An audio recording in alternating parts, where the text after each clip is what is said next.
We're really excited for the second part of the program for the day. We're going to start first with Faris Shomali's session titled The Impossibility of Ethnography. This session offers reflections on the impossibility and ethics of ethnographic research by colonized scholars. Drawing on Faris's current research on the everyday life of Palestine's artwork, this session will tackle how colonial power dynamics shaped the biography of his ethnographic study in terms of design, methodologies, methods, dissemination, and feasibility. Just to introduce Faris briefly, Faris Shomali is a researcher and art archivist. He is a PhD candidate in anthropology at the University of Toronto. His doctoral research investigates the politics of circulation of Palestine's art. He has previously worked as a digitization manager at the Palestinian Museum Digital Archive Project. We'll also be joined by Dr. Neha Bora, who will be in conversation with Faris for the second part of his of the session, or for the whole part of the session. Okay. But to introduce Neha very briefly, Neha is a professor of anthropology in the Department of International Studies at AUS, the American University of Sharjah. She pursues interdisciplinary research in themes such as diasporas and migration, citizenship, globalized higher education, gender, and human-non-human encounters. More on that later, but for now, over to you. Yeah. Yeah, but you're okay with it. Okay, so we'll get started. You ready? Okay, great. So Faris and I, when we were originally conceptualizing what this day would look like, we were thinking about our projects in conversation. And one of the things that we were talking about, you'll see that we have very different projects, but one of the things that we were talking about was the question of normative ethnographic methods, right? This typical idea that you leave your home university, you go to the field, you do your interviews, you come back and you write up your brilliant piece of authorly knowledge. And both of our projects are asking questions about, what are these normative ethnographic methods? How are they steeped in particular kinds of liberal presumptions? Are they even ethical? Do they even apply to our projects? So that's just a little bit of a preface of like some of the things that we're hoping can come out of thinking through these afternoon sessions in conversation with each other, even if we're not directly in conversation. And that's why we're facilitating each other's sessions. So maybe I would just start, Faris, by giving us a little bit more about, tell us about your broader dissertation project. Thank you, Shaman, and thank you, Neha, as well. I just want to say at the beginning that I'm really happy to be in conversation with Neha, although I have only recently got to know her and read her work, but the conversations with Neha have always been eye-openers in different ways. So about my research, I'm doing an ethnography about the social life of artworks, and what that means is so ethnography as a mode of inquiry is typically interested in how big structures and abstract ideas manifest in the mundane everyday life. However, up until recently, the everyday life that anthropology and ethnography has been used to examine has been very much human-centered, or to put it in another way, it is the everyday life of human social interactions. Recently, however, because this is no longer the case. Recently, anthropology has been turned into examining the everyday life of other non-human entities and beings, and this is kind of where, as Neha mentioned, where our projects intersect. So I'm looking at the everyday life of artworks, and in particular, I'm looking at the everyday life of Palestine's artworks. And the title of my research thus far, this is a working title, is Palestine's Art and the Politics of Circulation. And by politics of circulation, I primarily mean two things. First, the politics that governs how artworks circulate and in which directions and trajectories. through which sites. To give a brief example, think of how the exhibition of Samia Halabi was cancelled in the University of Indiana just because due to her being a Palestinian, but also for her political stance on Palestine. And the other thing that what I mean by the politics of circulation is the political effect of circulation. So when artworks circulate, this is not a completely passive movement. There is something happening there, and there's an effect for that. So I look at how artworks circulate, where they are exhibited, who collects which kinds of artworks, how artworks are being written about, but also how artworks are shipped, how they are taxed, how they are insured, stored, and all these what could be considered as mundane instances. And Palestine, for horrible reasons, is a great site from which to theorize about the social life of artworks due to a long colonial history of that resulted in looted and destroyed artworks and confiscated artworks and so on. And this has been also intensified in the ongoing war on Gaza. But also why I think Palestine is an interesting site from which to theorize about the social life of artworks is that it has striking examples of how the circulation is influenced, but also perhaps even conditioned by constructs or structures such as colonialism, as I have mentioned, but also ideas about race and gender, and constructs such as Orientalism and Islamophobia and even Palestinian nationalism. So I don't want to go too long, but I think I need to speak also what concretely I'm doing, because I'm talking a bit more abstract. So concretely, I'm collecting data on how artworks have been circulating, where each artwork has been exhibited, and so on. And I'm organizing this data in a database. Eventually, I will be able to create visualizations such as maps and other kinds that show more common trajectories that tell us about certain power dynamics in the artwork and how the politics in the artwork is kind of speaks to also a wider power dynamics. The last thing I would also say is that this is why why I'm interested in the everyday life of artworks. But I want to say something specific also about circulation, is that my interest in circulation comes from that I feel like the common conception that there is a production phase and then there is a circulation phase, and these phases are not really intertwined in the life of any commodity, but specifically in art. I think this conception has to be done away with. I think that the circulation is very much generative and productive, and that if we really want to think about the social character of labor in the art world, we need to look at how we need to notice the labor of the various agents in the art world during the totality of the social life of the art world. So not only in the production, but even in the circulation. This includes the labor of the curators, the critics, the journalists, but also, as I've mentioned before, the shippers, the tax customs officers, and the like. Okay, great. Thank you. So, this whole session today is called the Biography of Research. So could you talk a little bit about, the trajectory of your project, how you got to this project, how you physically got here to Dubai to be doing the research here, and what were some of the obstacles that you have faced along the way? So, to be honest, this project is not my first choice. This is a plan B kind of scenario, which is just to say this isn't an exceptional case, right? This is, PhD students face this all the time. So my original idea was I wanted to do an ethnography about the Israeli art institutions.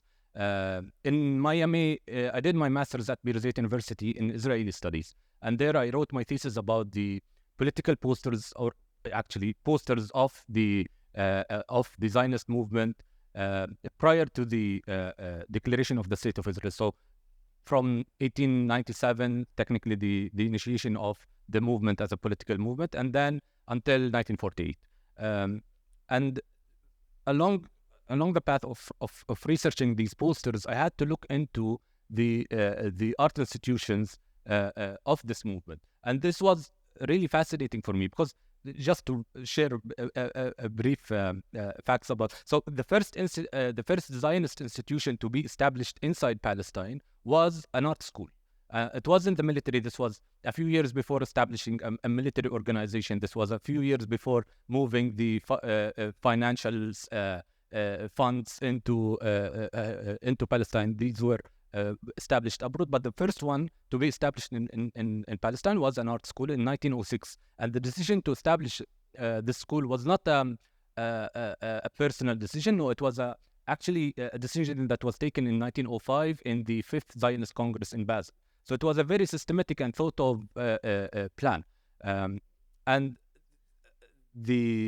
so if the Zionist or if the settlement society at the time thought of themselves as pioneers, artists of this project thought of themselves as the pioneers of the pioneers. So even politics, the most extreme politics, such as what we call Hebrew labor, which was only adopted as a strategy in the 20s, which meant that Hebrew kibbutz or farmers and stuff, they couldn't hire Palestinian labor. They only had to hire Jewish settlers as labor.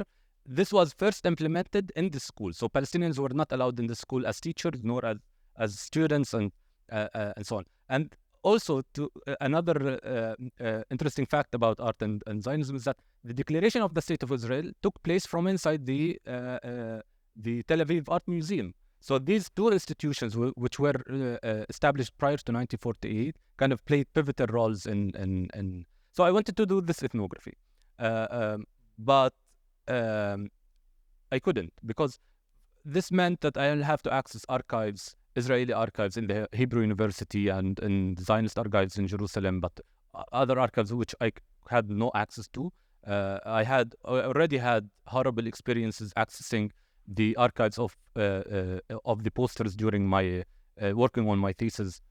I had to find like ways around that, but it was very very tough.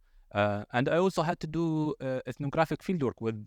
That meant I had to do ethnographic fieldwork with Israeli artists, with the directors of the schools, and so on. So it's not just to clarify. Even if I wanted to do that, which I didn't, but even if I wanted to do that, I couldn't. So in a way, the colonial structure or the settler colonialism in Palestine, it blocks Palestinians from studying them up close ethnographically. And this is why I had to find a different project, and it turned into looking at Palestine and Palestinian art. Yeah.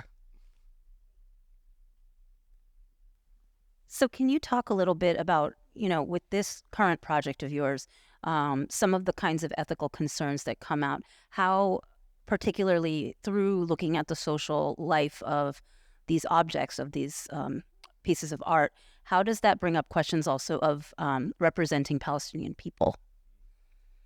Yeah. Okay. I think to answer this, best way to answer this question is to start actually with the category of Palestinians, because this is a very unstable category for many reasons. First of all, because all national identities are unstable. They're the product of social imagination, and they're in constant need for being reproduced, and this makes them changing a lot and unstable. But for Palestinians, the specific conditions under which this reproduction of the national identity is being done is a settler colonial context in which their mere existence as a nationality or as a national group is being denied and erased. So this makes it a very unstable category, and this makes me think that any representation of Palestinians takes place from a certain position from within this kind of battleground. it's a battleground. And if sorry, I lost my line of thought. Yeah, but okay. So to go back to your to the question. So how do you represent the people that has been dispersed and fragmented a lot, and whose which mere existence is being denied? I think to look at examples from the literature on Palestinian art, it gives us interesting insights. So if you look at this literature, you find some literature that only writes about specific Palestinian group in a specific locality. So the art of Palestinians living in Lebanon, or the art of Palestinians living in Gaza, and so on. But there are other literature that tries to give a wider image of Palestinians living in the different geographies. But even this literature, it dedicates separate chapters for each group.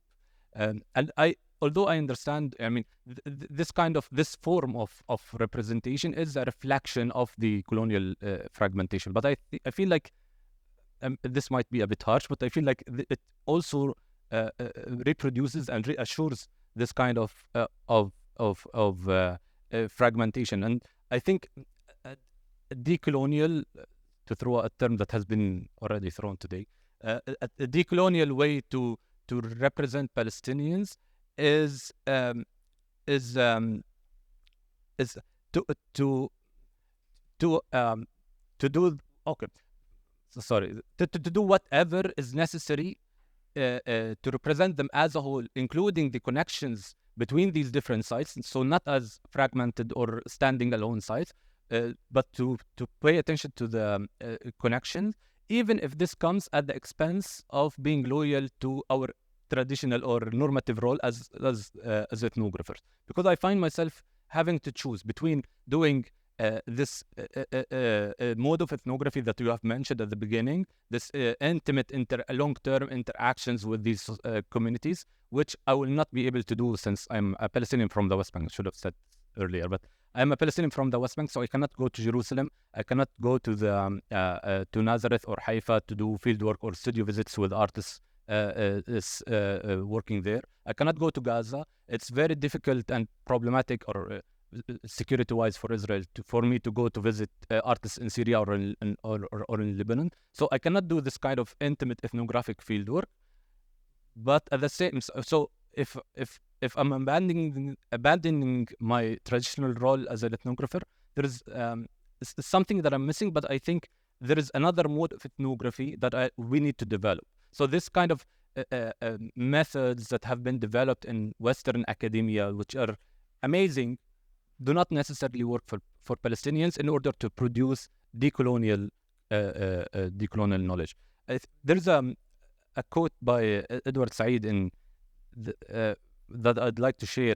In After the Last Sky, he says that since the main features of our present existence are disposition, dispersion, and yet also a kind of power incommensurate with our stateless exile, I believe that essentially unconventional, hybrid, and fragmentary forms of expression should be used to represent us. End of quote. And I think I find this idea really intriguing, because it means that I'll have to embrace some kind of a fragmentary form of representation, which is not common in ethnography, right?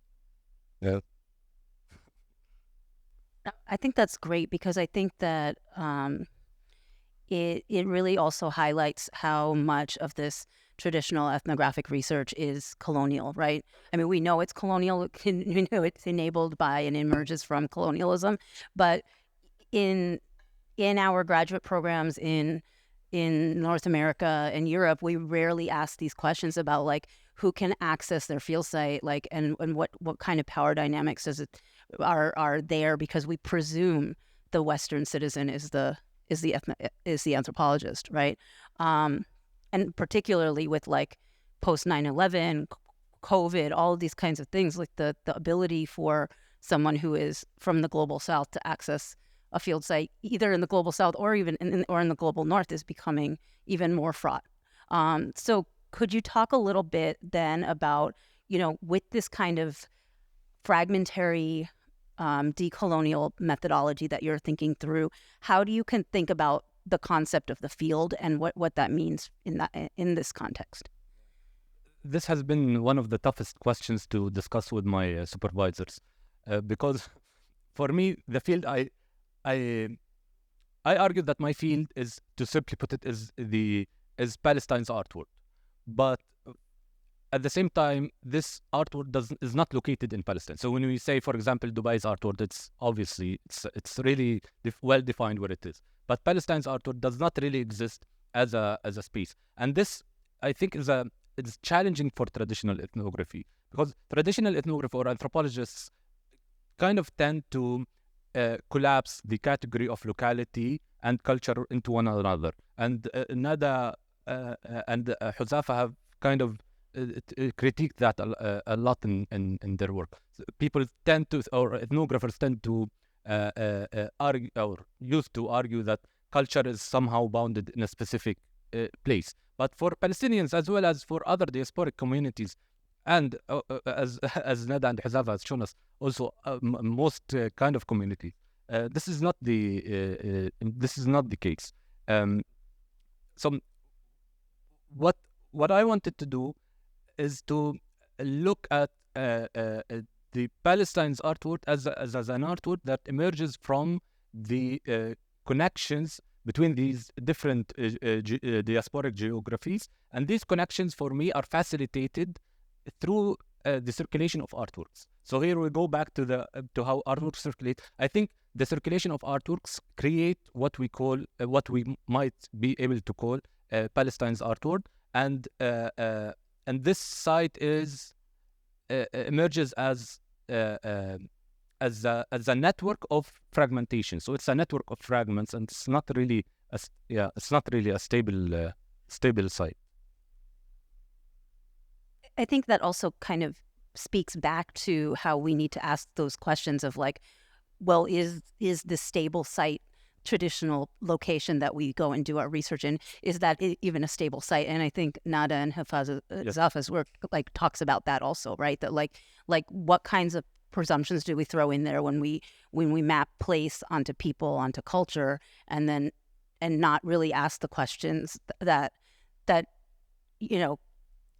get collapsed when what happens in that collapsing, and what are the power dynamics and the erasures that happen in that collapsing. I think in a lot of ways, I'm just going off topic for a second, I think that's why I like doing research in the Gulf, because it's almost impossible to do that kind of collapsing in a space where there's so many people from so many different places, right? Can go ahead. Comment on also, is that we tend to think that we were kind of always fixed in a specific place up until globalization happened. And this is an absurd idea. I mean, globalization, I'm not saying that globalization has been there since ever, but I'm saying globalization is a very specific mode of a global circulation of goods and a revolution in technology that facilitated the circulation of commodities and kind of distributed the production process across. But this is a very recent historic phenomena, and the global connections between the world has always been there.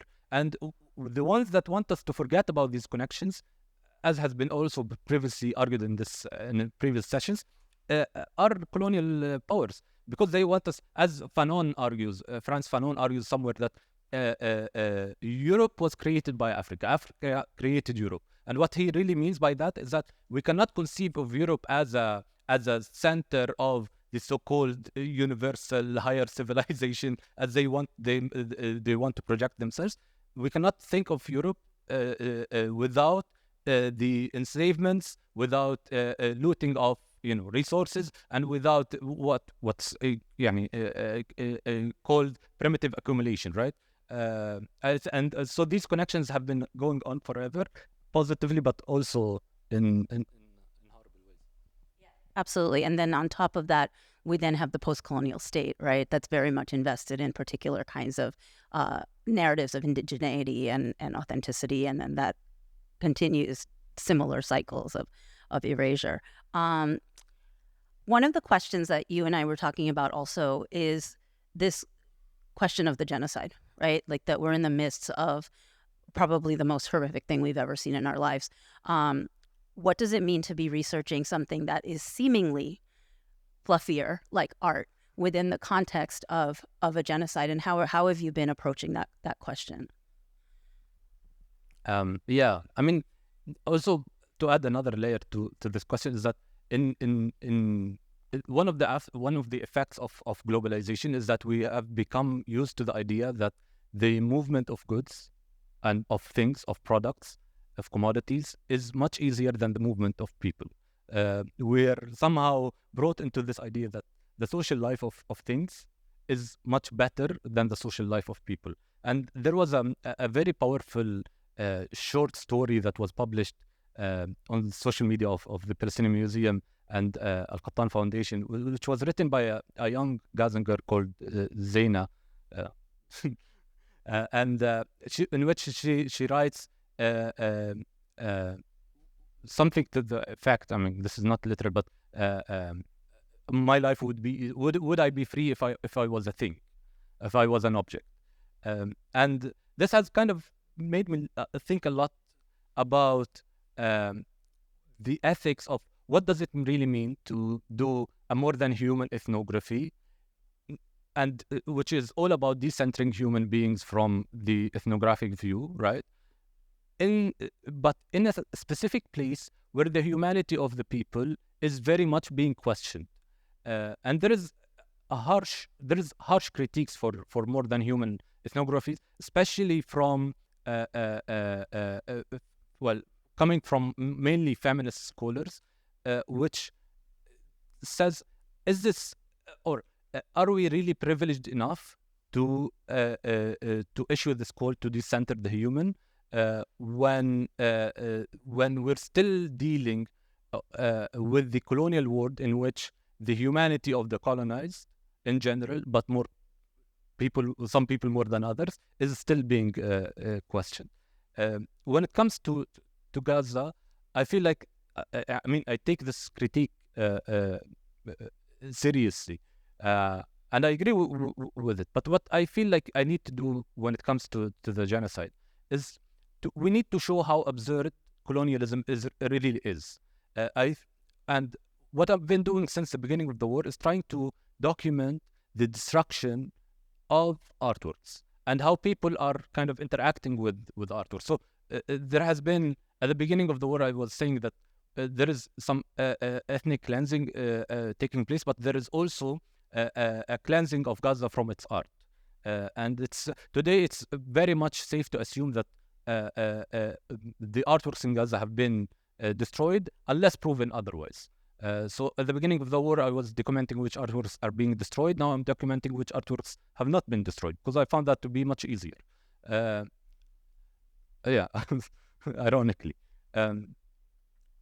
But why this is important and how it shows the absurdity of settler colonialism is that it shows that settler colonialism is not only a human structure. It is a more than human structure, and it is a more than, because the literature on settler colonialism has been, up until recently, very much concerned with the replacement of one human population with another. But if we look at the history of the various of the different settler colonial projects in the Americas, but in South Africa, for example, but also in Palestine, we see that there is not only savage people that need to be eliminated, but there is also savage nature that needs to be eliminated.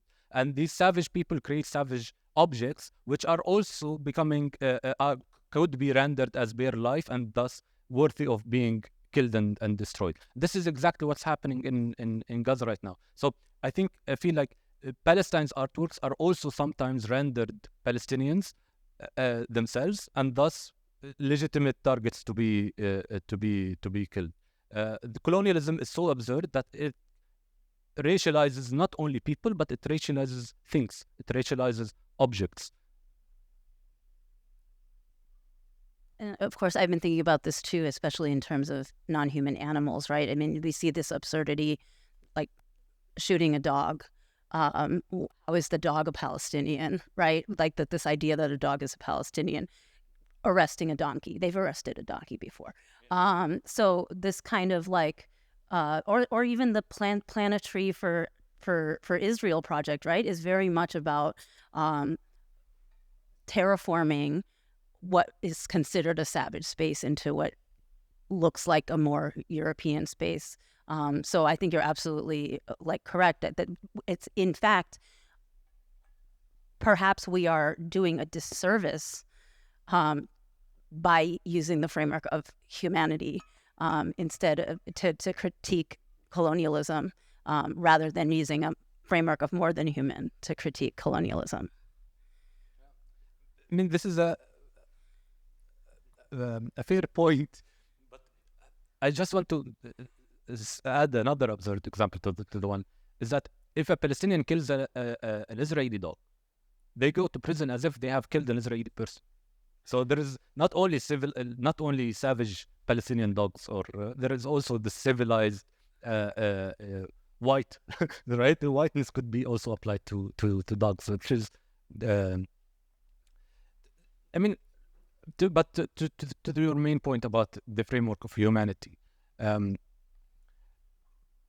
I totally understand this point, but this is really, I think it's emotionally difficult for me to say that we are at a point where we have to separate ourselves from the long legacy of anti-colonial literature that has been very much about reclaiming the humanity of the colonized. So, and I'm very much still, I identify with the call of Frantz Fanon, which Nada and I have discussed thoroughly, which has been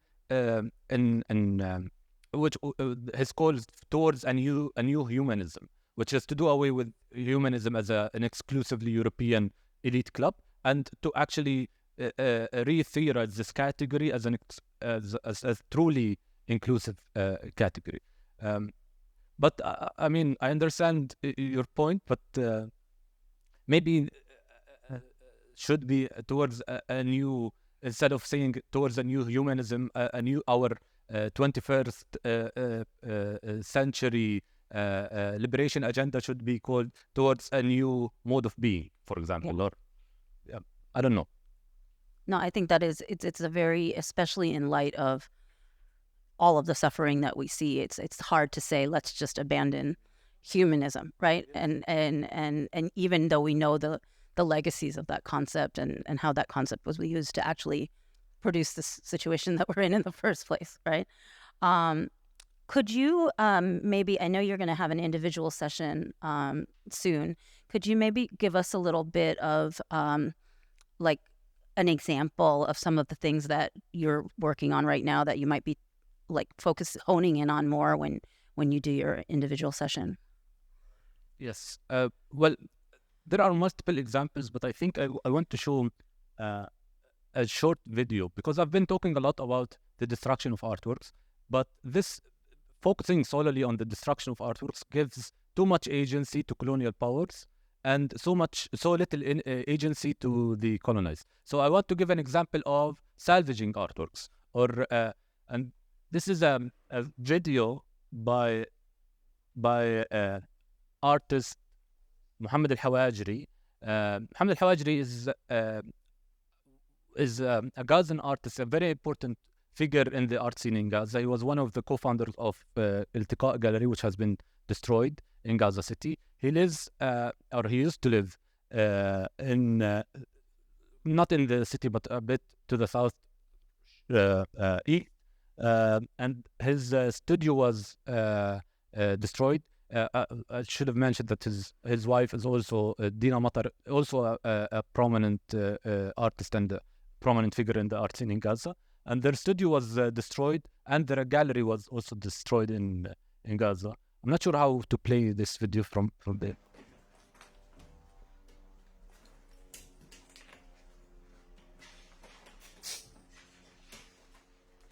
هذه محاولة لانتشال ما تبقى من أعمالنا الفنية بعد قصف بيتنا ومرسمنا في مخيم البريز.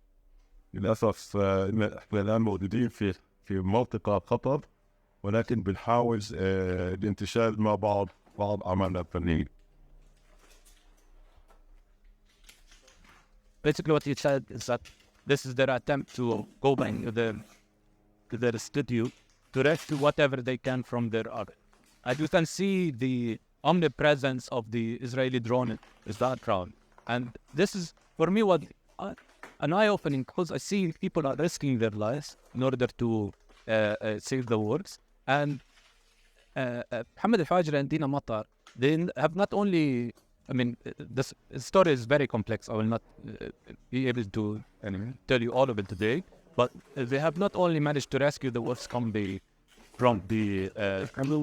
their studio, but they have also managed to get the works with them to Cairo. Mohammed Al-Hawajri is now in Dubai. He's still trying to find a way to get his kids and his family to Dubai. They're still his wife is stuck in Cairo. His kids have just recently arrived here. And we will be in conversation with Al-Hawajri soon. So this will be announced soon, in a conversation that we will discuss in length his journey, but also the journey of these artworks from the studio to eventually. Hopefully by then they will be in the UAE. We'll be able to show some of them as well. Yeah. And I think I just have one last question for you, and then we can open it up to Q&A. And I think this is a good segue, actually. The question of art, what does it mean to be displaying Palestinian art and engaging with Palestinian art here in the UAE? Since the war started, there's been an explosion of interest in the art world here. It seems to me that it becomes the way for us to discuss politics through art in a space where we can't necessarily always discuss politics directly. So I just wanted to know if you had any thoughts about what does it mean that art is becoming the site for discussing Palestine in the UAE? Well, there are definitely UAE specific reasons for that, but I think this is also a wider phenomena that also stretches to Europe and to North America, because even in these sites, the art world, like the art world, but also academia, the student movements, labor unions, these are the sites in which Palestine solidarity kind of happens. This is the sites in which Palestine finds its supporters nowadays. And this also has something to do with the nature of the crisis of the Palestinian National Liberation Agenda or National Liberation Project. Because ever since the 90s, the PLO, with the Palestinian Liberation Organization, has been kind of in a stagnation mode. It's an empty structure with no actual content. It lost, or it gave up on its liberation agenda. It's now turned into a governance body, basically. But since the 90s as well, there is something interesting happening, is that the solidarity movement with Palestine has been growing abroad. And we're at the very interesting, yet cynical, maybe, point in history in which the Palestine solidarity movement is much stronger than the Palestinian national movement. And I think this is, and the Palestine solidarity movement has been very successful in these sites, including the artwork. But I also should mention that this hasn't been without pushback as well. The cancellation of Sami Halabi's exhibition in the Indiana University of Indiana is an example of that. But also there has been bizarre incidents. For example, the works of Ayman Ba'al-Baki, in which there were two works in Christie's auction in last November, which were withdrawn because a Lebanese artist, Ayman Ba'al-Baki, has portrayed a mulatham, a veiled figure, referencing a Palestinian fighter. And Christie's obviously had some complaints, to say the least, and so they withdrew these thoughts. Although to be,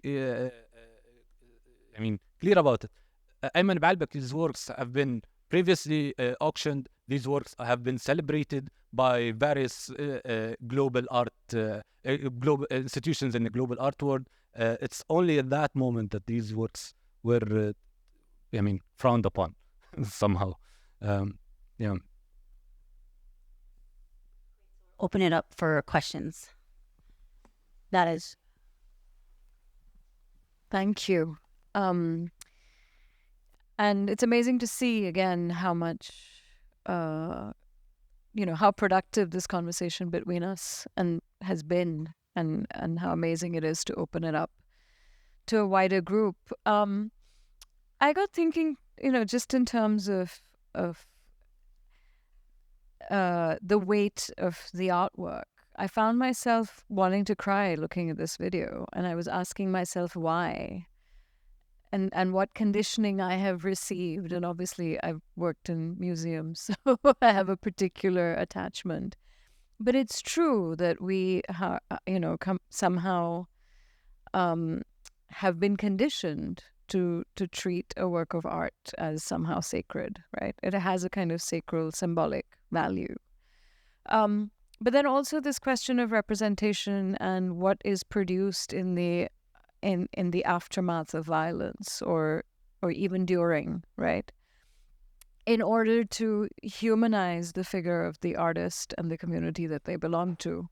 And I'm just thinking back to post 9/11 in the West, this proliferation of art from the Islamic world, as if that was somehow, a way of, making us sensitive beings again, right? And as a Pakistani, I was really frustrated by one curatorial project after another of this group. And I used to feel like these artists were performing for a particular crowd and kind of, had a critical position when it came to that kind of production and circulation. So I do feel like there is this kind of push and pull that happens in the way in which art and representation work,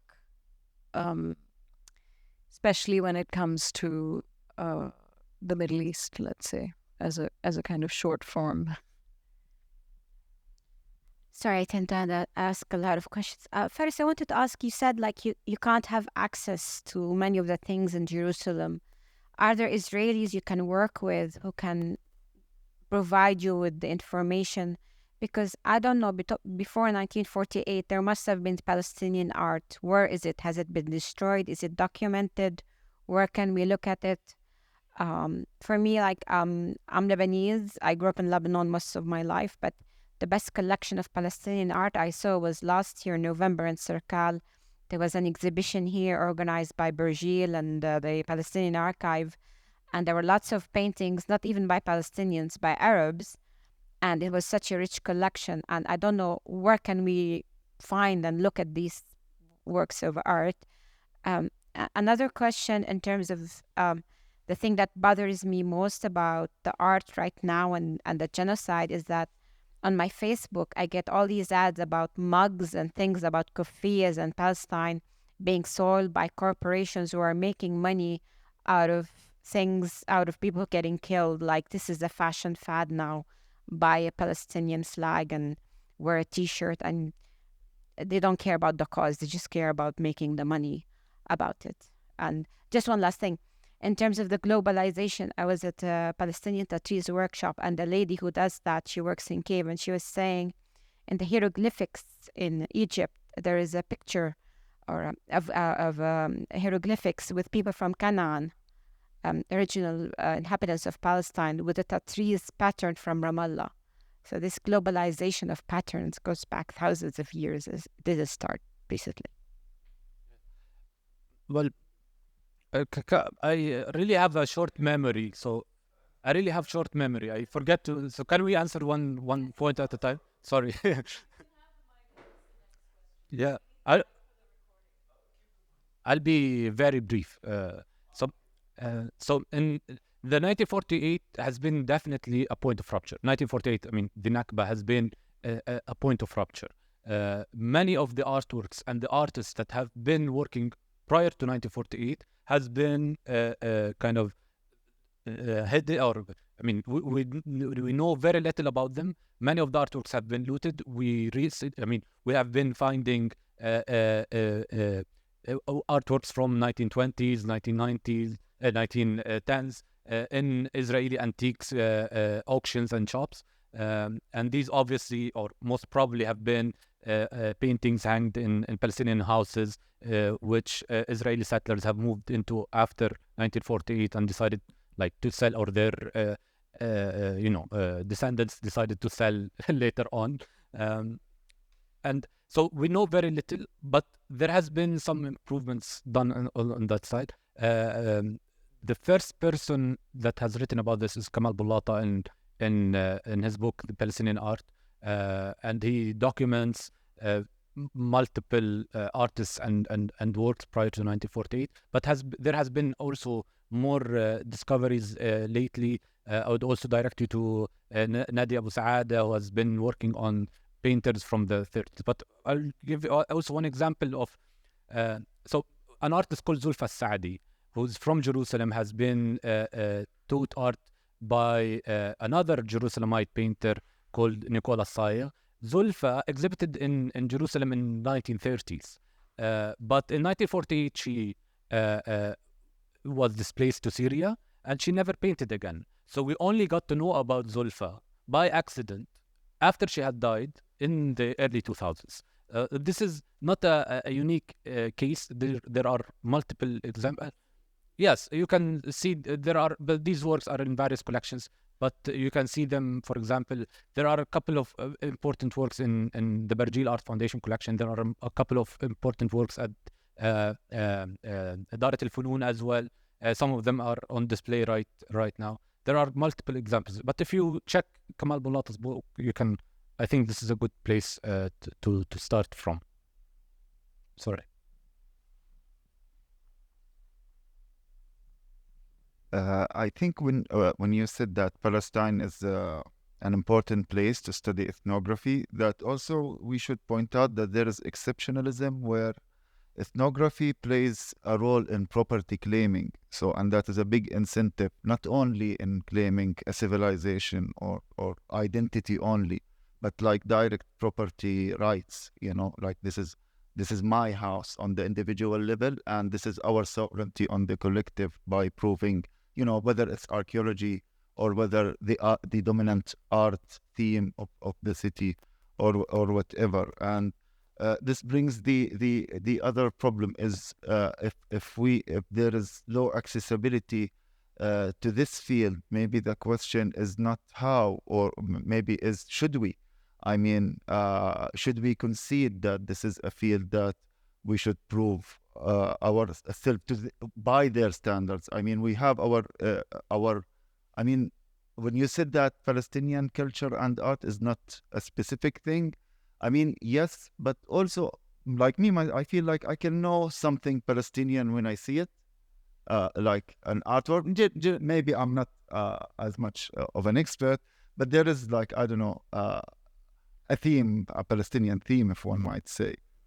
Yeah. This is an interesting point because this is one of the things that I'm looking at, is that when people say Palestinian art, so I don't use the term Palestinian art. I don't know if you noticed. I use Palestine's art. But when people say this is Palestinian art, it's interesting to see what that means for them aesthetically. Because each time this phrase is kind of said, it has a specific aesthetic content to it. So I'll give you and I think it's problematic because Palestinian artists have been doing abstract works since the surrealist works since the 20s.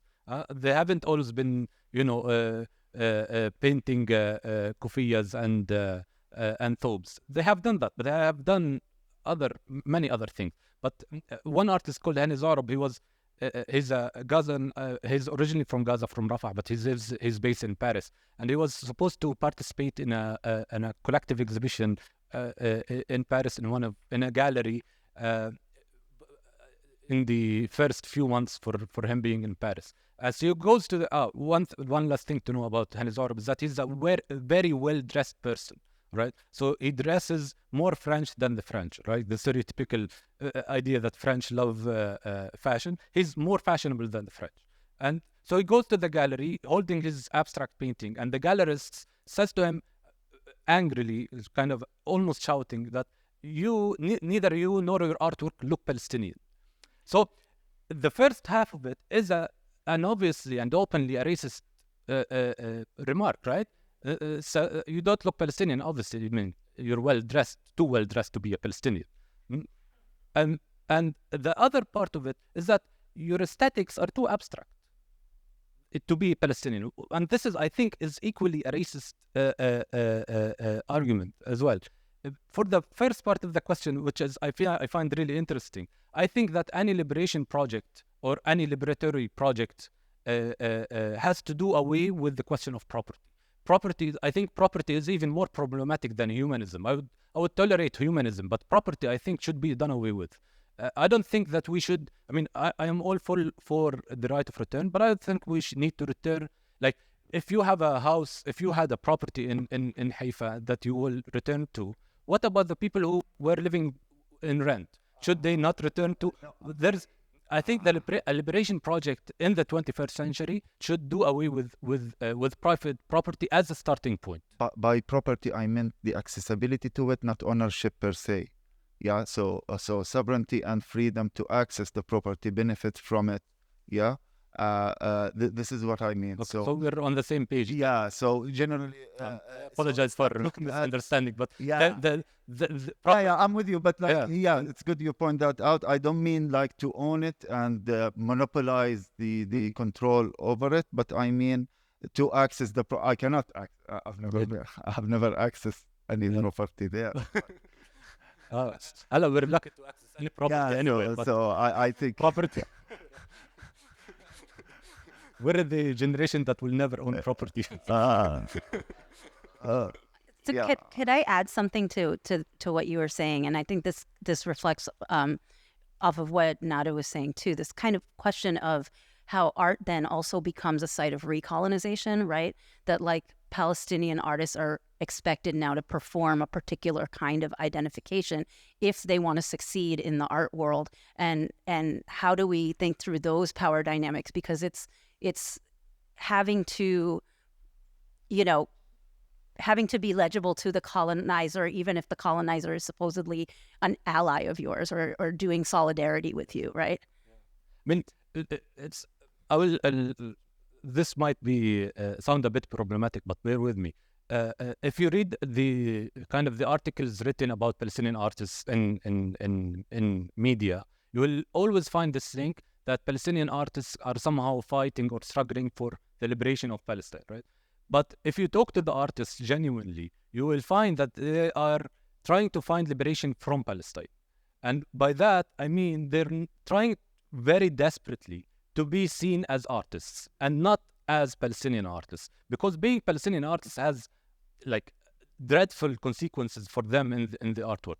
And and for them to claim themselves as artists and not Palestinian artists does not mean that they will not talk about Palestine or their works is not inspired by them being Palestinians or any Palestinian experience. It simply means that they working on issues that have to do with Palestine does not produce particular kind of works. It also chips into another problematic term. It chips into the universal canon of art, right? They claim to be as universal as a British painter painting London. A Palestinian painter painting Haifa is just as. I mean, they have just as much claim to universality as that one as well. So this is, I think, one of the ways in which a decolonial examination of the works of Palestinian artists has to liberate them and these works from the burden of Palestine. To be provocative. Yeah, I'd say it was always called too posh. Because I think of anything else to say about it. And Mahmoud Darwish has been kind of critique you're now being too universal. What? So thank you for this really valuable talk about coming from Palestinian during this time, horrific time. You mentioned the movement and the social life of the artwork, and from production to showing and presentation and exhibition. But you didn't tell us the trajectory, like What do you mean? You mentioned the shipping, the taxation, the etc. All these stuff. I would like to go in details through these stuff. Like Hawajri, he moved his work from Palestine. If this is the example that you were pointing to, like he was fleeing the war zone and he wants to flee his artworks as well. And how it was that through the borders of Egypt coming to Dubai. I would like to know about it, please. So this is exactly what we will be talking about with Al Hawajri in the first week or maybe the 10th of August. This will be announced soon. But this is exactly what he will be talking about, because it's a really long journey. He has not only to kind of rescue or not only to rescue his works from the Israeli drone that we were hearing in the video, but he had to also negotiate with the Egyptian customs, because they had around 120 paintings with him crossing the Rafah borders at a time where it's almost impossible for Palestinians to cross that checkpoint, and he had to also, and now he's in thinking about how to get these artworks to Dubai, and it would be interesting to see who will eventually if these artworks are sold, who will buy these artworks and for what reasons? How will they be exhibited? Will they be highlighted as also rescued artworks, or will they be appreciated for their aesthetic qualities? It will be interesting to see what that happens. So I will not talk a lot about this today, but if you're really interested, I will advise you to listen to this story from Mohammed Al Hawajri himself. Yeah, I think it will be more full depiction of. But I thought you did research about this, like you gave an example from any other place in the world, not specifically about it. Like, No. this is what I thought. So, thank you.